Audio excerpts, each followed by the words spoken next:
Hamza!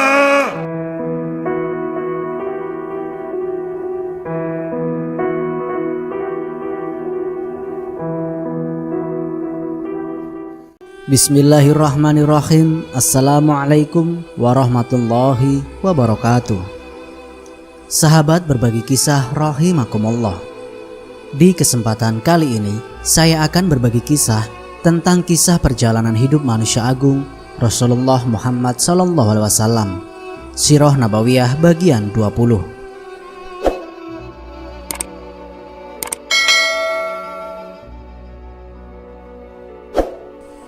Syahidnya Hamzah. Di kemudian hari, ketika ia sudah memeluk Islam, Wahsy menceritakan peristiwa Uhud dengan air mata duka dan penyesalan. Setelah dijanjikan hadiah dan kebebasan, aku berangkat bersama pasukan Quraisy. Aku adalah orang Habasyah yang jika sudah melemparkan tombak dengan cara Habasyah jarang sekali meleset. Ketika terjadi pertempuran, kucari Hamzah dan kucari. Kulihat dia di tengah-tengah orang banyak itu, seperti seekor unta kelabu sedang membantai orang dengan pedangnya. Lalu tombak kuayun-ayunkan, dan setelah merasa pasti sekali arah sasaran, baru kulemparkan tombak itu tepat mengenai.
Kemenangan kaum muslimin pada perang Uhud pada pagi hari itu benar-benar di luar dugaan.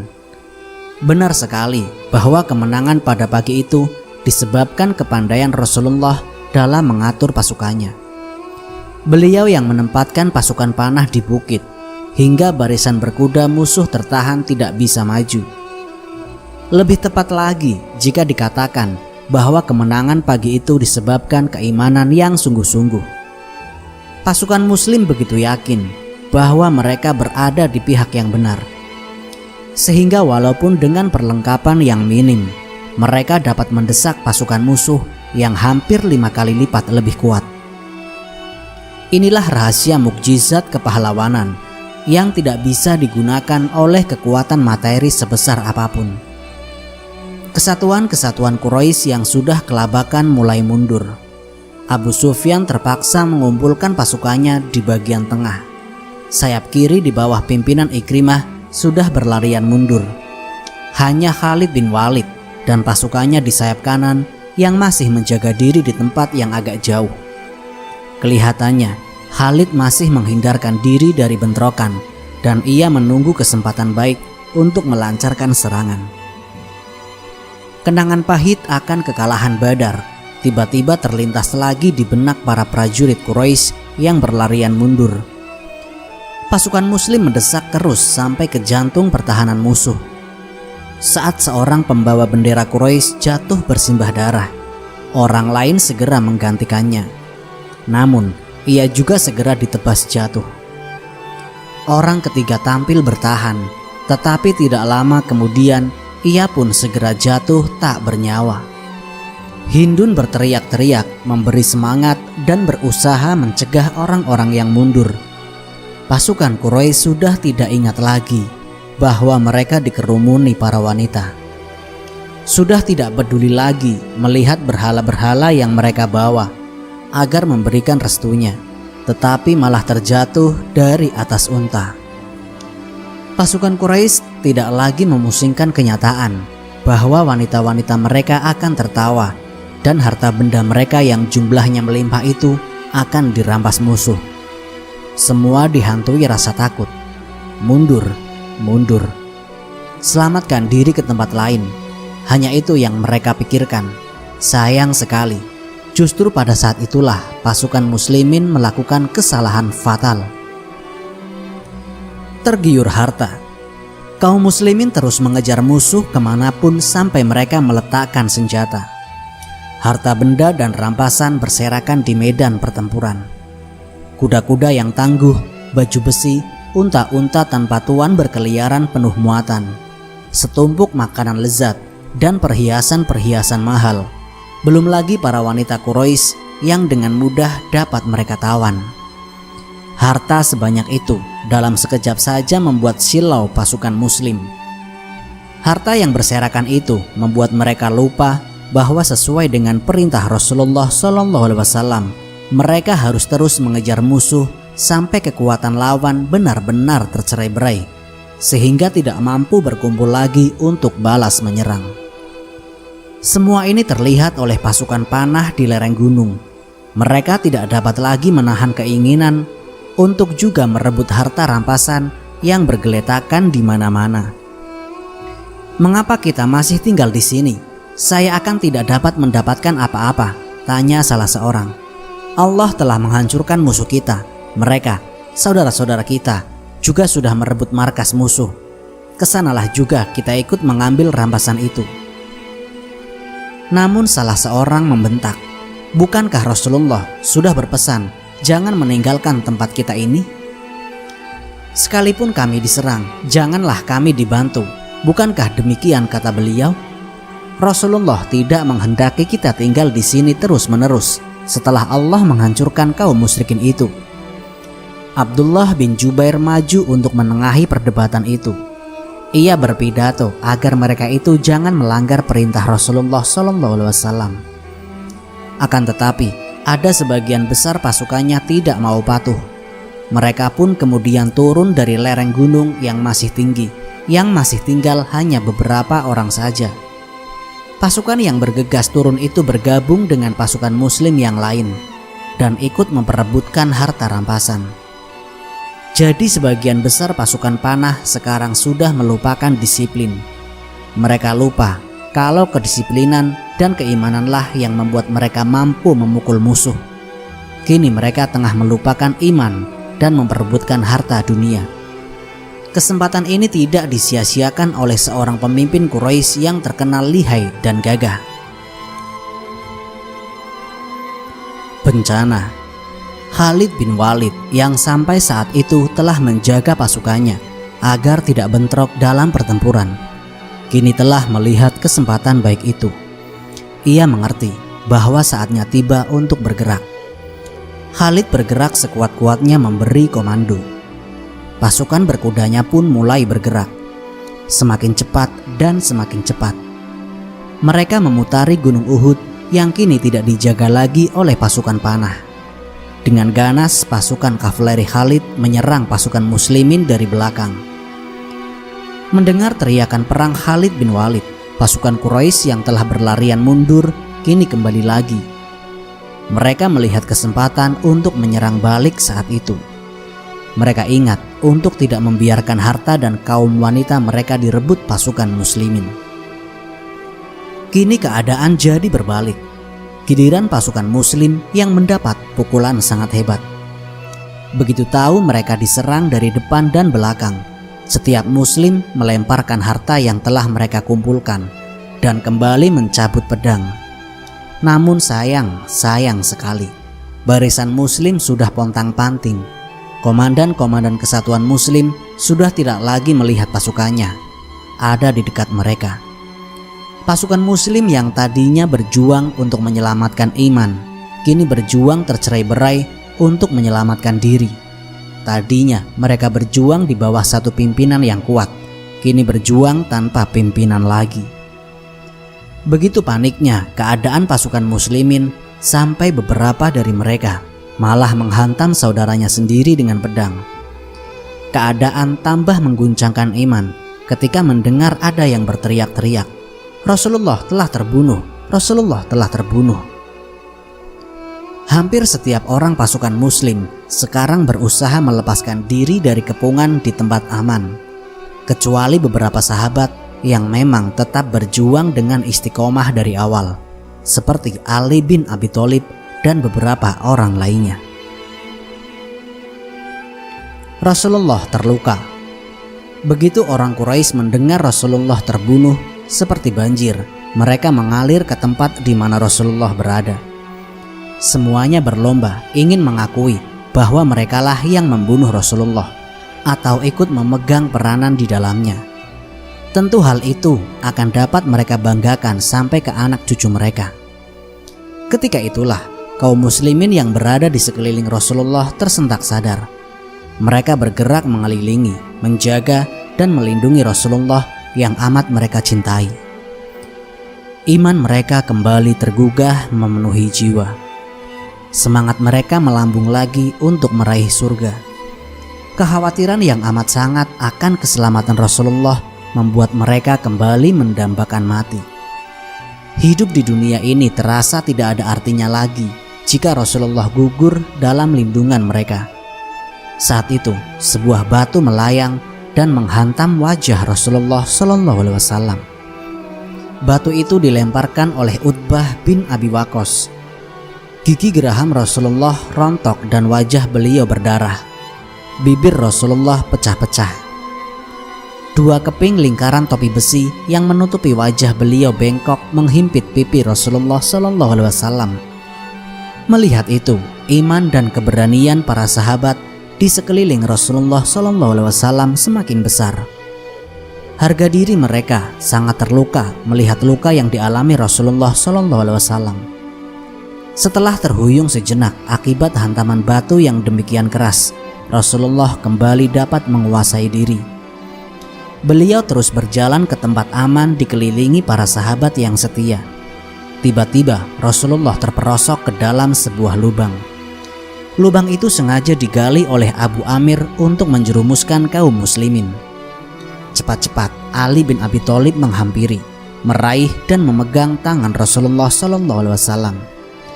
Talhah bin Ubaidillah membantu mengangkat beliau hingga dapat berdiri kembali. Kemudian bersama para sahabatnya, Rasulullah SAW berjalan terus mendaki Gunung Uhud. Tempat itu merupakan satu-satunya peluang bagi beliau untuk menghindari kejaran musuh. Keadaan mengenaskan yang menimpa Rasulullah itulah yang menghidupkan kembali semangat juang di hati para sahabat. Rela mati demi Rasulullah. Hari sudah menjelang tengah hari. Saat itu Ummu Umaroh, seorang muslimah Ansor, tengah berkeliling membagikan air kepada kaum muslimin yang tengah berjuang. Namun begitu dilihatnya kaum muslimin mundur, Ummu Umaroh melemparkan tempat airnya. Ia mencabut pedang dan terjun ke dalam pertempuran. Sesampainya pasukan muslim di ujung bukit, Ali bin Abi Thalib pergi mengambil air. Air dalam perisai kulitnya. Ali membasuh darah di wajah Rasulullah dan menyiram kepala beliau dengan air. 2 keping besi di pipi Rasulullah dicabut oleh Abu Ubaidah bin Al-Jarrah. Begitu kerasnya sampai 2 gigi seri Abu Ubaidah tanggal. Tiba-tiba pasukan berkuda Khalid bin Walid tiba di atas bukit. Namun dengan sigap Umar bin Khattab dan beberapa prajurit muslim menyerang dan mengusir mereka untuk mundur. Kaum muslimin telah begitu tinggi mendaki gunung. Keadaan mereka begitu payah dan letih sampai Rasulullah memimpin mereka sholat sambil duduk. Pihak Quraisy amat gembira dengan kemenangan mereka. Mereka menganggap telah sungguh-sungguh membalas dendam atas kekalahan di Badar. Abu Sufyan berkata, "Yang sekarang ini untuk peristiwa perang Badar, sampai jumpa lagi di tahun depan." Duka cita untuk Hamzah. Tidak cukup menganiaya mayat Hamzah, Hindun binti Utbah bersama wanita-wanita lain menganiaya mayat kaum muslimin. Melihat semua itu, Abu Sufyan menghampiri seorang muslim dan berkata, "Mayat-mayatmu telah mengalami penganiayaan. Akan tetapi aku sungguh tidak senang juga tidak benci. Aku tidak melarang juga tidak memerintahkan." Selesai menguburkan mayat-mayat temannya sendiri, Quraisy pun pergi. Sekarang kaum muslimin kembali ke garis depan untuk mensolatkan dan menguburkan mayat-mayat para syuhada. Rasulullah berkeliling medan tempur mencari jasad pamannya Hamzah bin Abdul Muthalib. Ketika dilihatnya jasad Hamzah sudah dianiaya dengan perut yang sudah terurai, beliau merasa sedih sekali sampai beliau berkata, "Takkan pernah ada orang mengalami malapetaka seperti ini.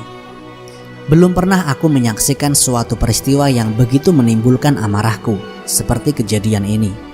Selanjutnya beliau bersabda, "Demi Allah, kalau pada suatu ketika Allah memberikan kemenangan kepada kami melawan mereka, akan kuaniaya mereka dengan cara yang belum pernah dilakukan oleh orang Arab."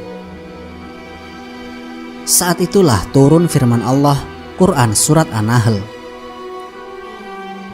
"Dan jika kamu membalas, maka balaslah dengan balasan yang sama, dengan siksaan yang ditimpakan kepadamu. Akan tetapi jika kamu bersabar, sesungguhnya itulah yang lebih baik bagi orang-orang yang sabar." Surat An-Nahl ayat 126. "Dan bersabarlah hai Muhammad, dan kesabaranmu itu semata-mata dengan pertolongan Allah. Dan janganlah kamu bersedih hati terhadap kekafiran mereka, dan jangan pula kamu bersempit dada terhadap apa yang mereka tipu dayakan."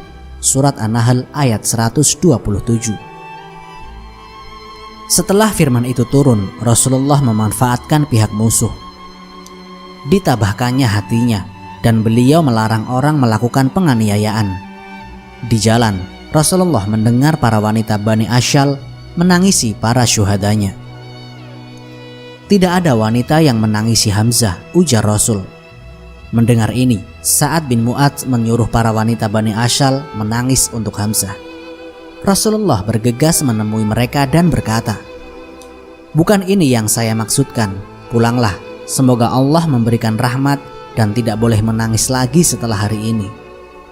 Abdullah bin Ubay. Rasulullah SAW pulang ke Madinah dengan beban pikiran yang cukup berat.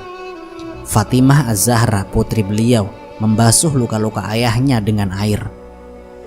Ternyata para tawanan perang Badar yang dulu dikasihani dan dibebaskan kembali memerangi kaum muslimin. Rasulullah teringat lagi kata-kata Umar bin Khattab dulu. "Ya Rasulullah, bunuh orang-orang ini agar tidak seorang pun berpidato mengobarkan api kebencian terhadap dirimu." Rasulullah juga memikirkan belas kasihan yang diberikan kaum muslimin kepada pihak musuh. Semua muslim menahan pedang ketika mereka menemui Hindun di medan perang. Padahal jika dia dibunuh, tidak akan terjadi Hamzah disiksa sedemikian rupa. Pembunuh Hamzah yang berkulit hitam itu sebenarnya juga tidak tahu wajah Hamzah. Hindunlah yang menunjukkannya. Pasukan Quraisy yang telah lari lintang pukang juga tidak akan kembali lagi untuk menyerang apabila tidak dikejar oleh Hindun dan diberitahukan bahwa kaum muslimin tengah diserang Khalid bin Walid dari belakang. Kemudian Rasulullah pergi ke masjid.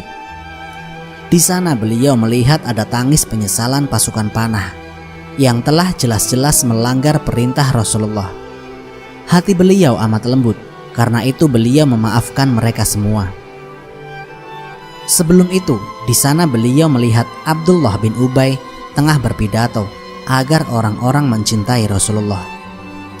Inilah gembong kaum munafik yang telah membujuk 300 orang prajurit kembali ke Madinah. Beberapa sahabat yang ikut ke Uhud melompat ke arah Abdullah bin Ubay, lalu menarik bajunya sampai terhuyung-huyung. "Mengapa kalian menyerangku pada saat aku menganjurkan kepada orang-orang agar patuh dan cinta kepada Muhammad?" Demikian Abdullah bin Ubay menjerit. Umar bin Khattab meminta izin untuk membunuh si pengkhianat itu. Namun sekali lagi Rasulullah melarangnya. Mengejar musuh. Rasulullah mengetahui bahwa orang-orang penyembah berhala, kaum munafik, dan orang-orang Yahudi mulai menertawakan kekalahan kaum muslimin pada perang Uhud. Muhammad bilang kalau perang Badar itu merupakan tanda kekuasaan Tuhan mereka atas kerasulannya. Maka apa pula pertanda peristiwa Uhud itu? Sesuatu harus dilakukan agar kewibawaan kaum muslimin akan kuat seperti sedia kala. Sehari setelah perang Uhud, Rasulullah memerintahkan seorang muazzinnya untuk kembali mengumpulkan pasukan. Namun hanya pasukan Uhud saja yang boleh ikut. Tujuannya untuk memburu pasukan Abu Sufyan yang belum lagi tiba di Mekah. Berita keberangkatan kaum muslimin itu dengan cepat sampai ke telinga Abu Sufyan. Seketika itu juga ketakutan melanda pasukan Mekah. Mereka mengira kaum muslimin berangkat dari Madinah dengan bantuan baru, padahal mereka masih berada di Rauhah, jauh dari Mekah. Sementara pasukan Madinah sudah sampai di Hamra al-Asad. Kemudian lewatlah Ma'bad al-Khusai yang saat itu belum masuk Islam.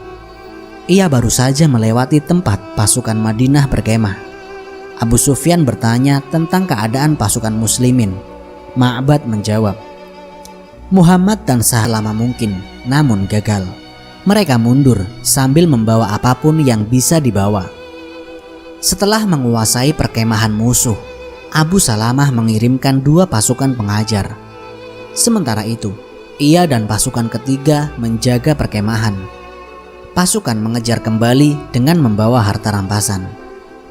Seperti yang sudah diatur dalam Islam, 1/5 harta rampasan itu diberikan untuk Rasulullah, orang-orang miskin, dan orang-orang kehabisan bekal di perjalanan.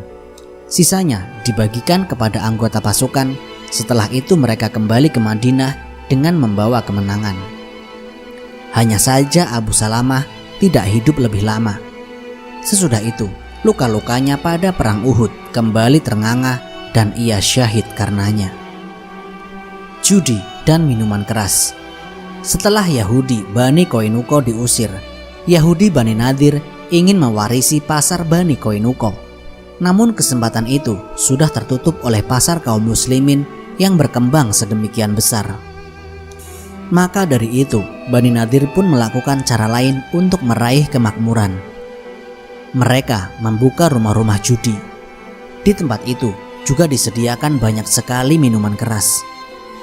Saat itu Rasulullah belum melarang judi dan khamar. Karena itu, banyaklah para lelaki muslim yang datang ke rumah-rumah judi. Mereka banyak menghabiskan uang untuk berjudi, meminum khamar sampai mabuk. Para lelaki muslim ini masih terguncang oleh kekalahan pada perang Uhud dan lepasnya harta rampasan yang sudah mereka kumpulkan. Wallahu alam bisawab. Semoga kisah ini dapat memberikan manfaat bagi kita semua.